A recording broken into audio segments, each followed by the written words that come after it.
Fantastico. We're live. So I'm doing a little bit something different. I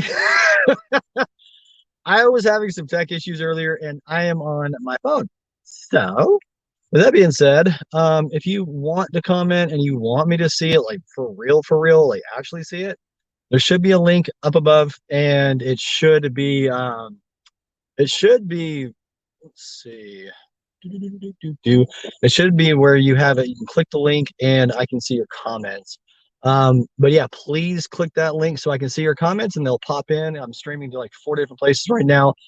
But drop your questions and let me know. Let me know what is on your heart when it comes down to grief and forgiving yourself. Please hit the link above. I know this is over on LinkedIn, YouTube, Twitter, and Facebook. So please hit that link, and that way I can answer your questions because I've been in a lot of rooms this week, just talking with people, everyone from people over in South Africa to England, and it's been interesting to see how on a global scale. I mean, I was just in a room earlier today with a guy who is responsible for the #2 movie on Netflix. Like, what? And so, with that being said, I'm over here sitting back and I'm just like just soaking up everything when it comes to grief and just walking in forgiveness. It's interesting because I also just came from a concert too with D1 and Dante Pride. That was awesome. Holy smokes, that was awesome. And I just sitting back, just overwhelmed at just what's happening in our culture for kids to come together, everyone of all different colors and races, sizes, and shapes, it don't matter. And it's just amazing to see, and it's so refreshing. Again, if you're just tuning in, hit the link above in the description, and please hit that so that way I can see your comments. I'm streaming on Facebook, Twitter, YouTube, and LinkedIn. But I want to be able to dive into your questions when it comes to grief. I'm just relaxing in my car, just from the concert. So please hit the link and let me know your comments because at the end of the day, I want to be able to share from my heart to yours and dig into literally what it means to forgive. Hang on one second. Let me make sure I got the right logo up. Boop. There we go. Woo. There we are. So anyways, my name is Jeremy. If we haven't met yet, and I just wanted to jump on here and share my story. My dad was murdered when I was 18 years old, and after I contemplated suicide at 16, I remember forgiving myself for what I did and for what I could have done better. And it's interesting because but like there's a 2 year gap, right?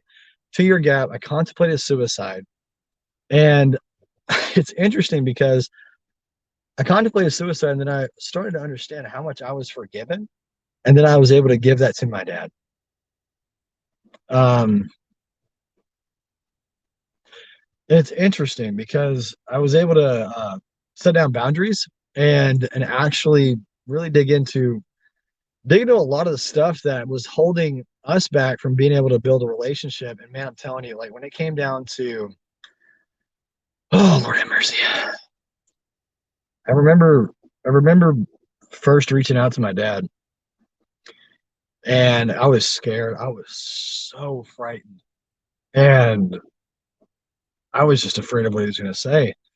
And I remember when I reached out to my dad to forgive him, and just like build that relationship, like start building it. Boy, oh boy, oh boy, that was tough. That was tough because he didn't care. And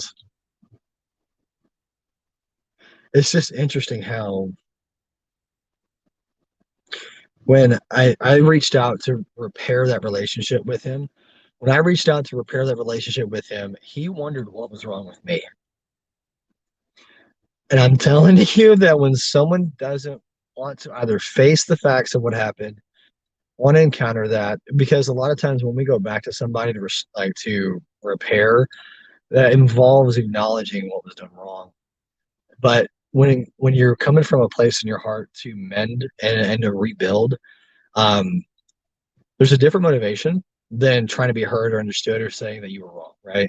And if you're just tuning in, hit the link above, and that way I can see your comments. I'm streaming at 4 different platforms right now, so I want to be able to answer your questions. So please hit that link so I can see your comments.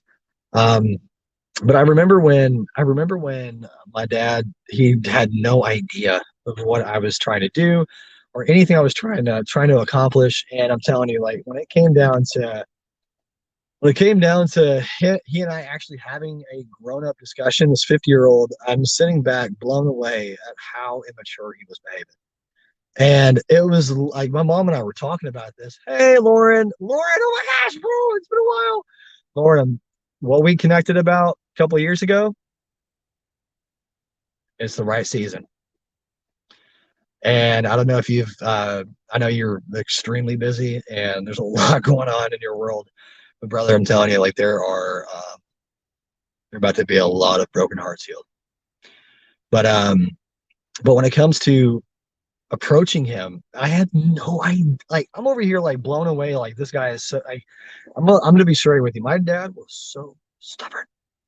I mean, I think like I tell my wife I get my thick fall head from my dad. Something I have to overcome daily. And it's interesting because it was like as we started rebuilding, it was painful and it was not easy. But the main reason why I needed to forgive my dad, I didn't want to become him. Obviously, that's every son's. A son's mission is not to become like not to exude the negative habits of their father. Right? They want to stop that generational curse and start to move on and actually live in their own message in their own mission. And it's interesting because I remember after I got the call about my dad, and there are so many emotions. But let me finish that thought about why I needed to forgive my dad. I get off track easy. I needed to forgive him because anyone who does or did what he did, I would not have kind words. I would not listen to them. I would shut them off. And there was a lot of stuff internally that I needed to overcome to make sure that I stood my ground. I was a provider. I was a protector for my wife. I'm having to keep track of where this is. It's such a skinny screen. I'm on my phone. So, but it's crazy because there's an old saying, love your neighbor as you love yourself, right? But I want you to switch the words out. Hey, Lauren, if there's anybody that's commenting over on LinkedIn, please let them know that there's a link above on the post, but to comment. But I had to forgive my dad, so that way I did not become him, but also too I didn't block my blessing from anybody who may have reminded me of him. I work with a lot of, ironically, service providers. Like I own a landscaping business. I'm about to own another business. I own a part of a e-learning platform. Like those are three businesses right away. And the irony is the e-learning platform is in the trades.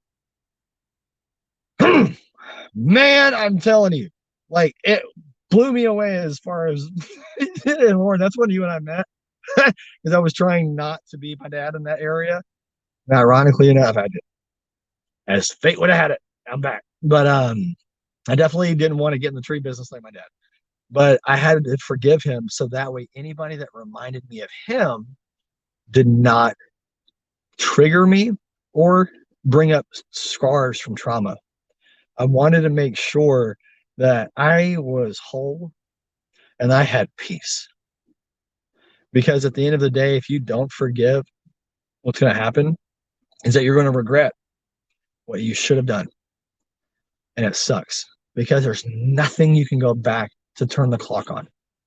Nothing. And man,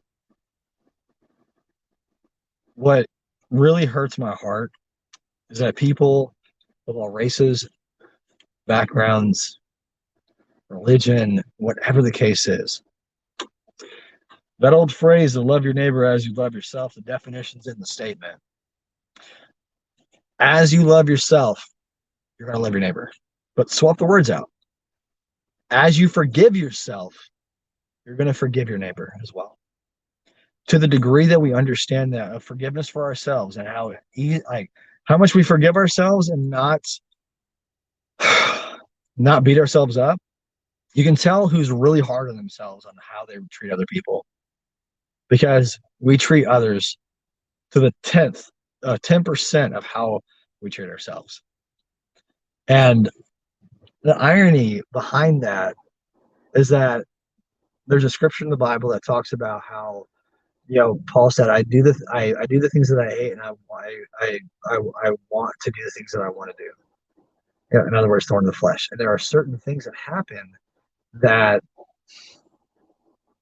if we don't dig deep and do that internal work, that deep work, what's going to take place? What's going to take place is we're going to run. We're going to try and escape. We're going to try and push things aside and sweep them under the rug. And what that does is it compounds. Bam, bam, bam, bam, bam, bam, bam. So much so that before you get neck deep into everything, people are going to wonder, why is there a big bump under, like, why does that rug have a big camel's hump? Like, what the heck? Why is that rug a speed bump? And what happens after a while is that you snap. Just like the slap that was heard around the world, right? And really, truly, we teach people how to treat us. And it's wild. It really is wild because a lot of times if we don't forgive, we're looking around everywhere as to who has the problem except ourselves. And it sucks. It really sucks. Because at the end of the day, like if we don't choose to forgive, if you're just tuning in, I'm sharing my story about how I chose to forgive my dad and how, like, what my reasoning was behind it, because I needed to forgive my dad so that way I didn't block blessing in my life for anyone who reminded me or resembled my dad. Because at the end of the day, our presence that we carry, there are so many things that are attached to it. It has nothing to do. Just because you do one event in someone's life, it doesn't mean that it was consistent. Because our presence, being present, is so powerful. So, anyways, if you guys have questions, please drop them down below. I would love to answer them. If you have questions, there's a link actually in the top of this post, wherever it's at on the platform. But please hit that link so I can see your comment. I'm on a dashboard right now with all the comments. And so if you can hit that link above, that would be awesome. So that way I can interact and see your questions as well. Hang on.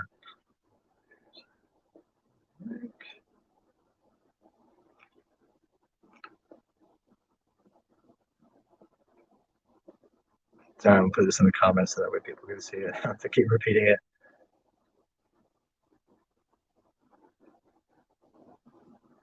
Man, I love a stylus. I won't lie. Boop. There we go. Wait, so does it go over on LinkedIn? Huh. Interesting. All right. But yeah, there's just a lot. There's a lot that goes into deciding to forgive. Because at the end of the day, it's not for that person because they couldn't give two rips less about it, honestly. Because if they would have cared, they would have came to you majority more times than not. And when you go back to them, sometimes too, I've gone back and apologized to people and asked for forgiveness myself to bridge that gap. But man, I'm telling you, like, there are two times when you apologize, when you're right and when you're wrong. You have to ask yourself, how important is that relationship to you? Because at the end of the day, with my dad, my dad needed somebody to believe in him. My dad needed somebody to step in the gap and show him exactly who he was supposed to be, who he was called to be as a man, as a father. There was a lot. It was weird because I felt like I was the parent in the situation to a degree. And I'm not saying that out of arrogance. Like, my mom and I were talking about that the other day. Oh man, because she came by last weekend actually just to hang out with my wife and I, and my heart's heavy because at the end of the day, no matter how old you are, there's always a reason to forgive, regardless of what people say,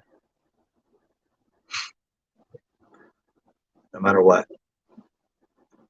No one is a lost cause. Like that's my message to you is that no one is a lost cause. If you think someone else is a lost cause, then so are you. Now there is such a thing as loving people from a distance with boundaries and on your terms, which is 100% okay. All right, for real. I had to do with my daddy, but when it comes down to everything, I mean everything.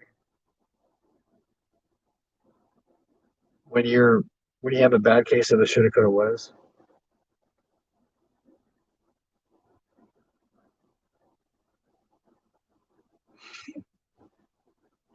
be okay with not being able to change it.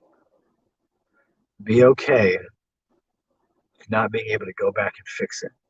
That's step one. Step two is making a list of the things that you should have done better, you could have done better, and you would have done better. That's the painful part. Making a list of what you should have, could have, would have done after you lose somebody is the hardest part.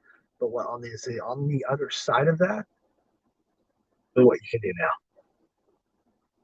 So I want to encourage you tonight that of course, yeah, it's Saturday night. I say this is a random, sporadic thing, so yeah, it's fine that I didn't have any viewers, but if one person heard this tonight, and one person catches this replay, it's worth it. Because at the end of the day, all I care about is being able to help people get free. That's fine.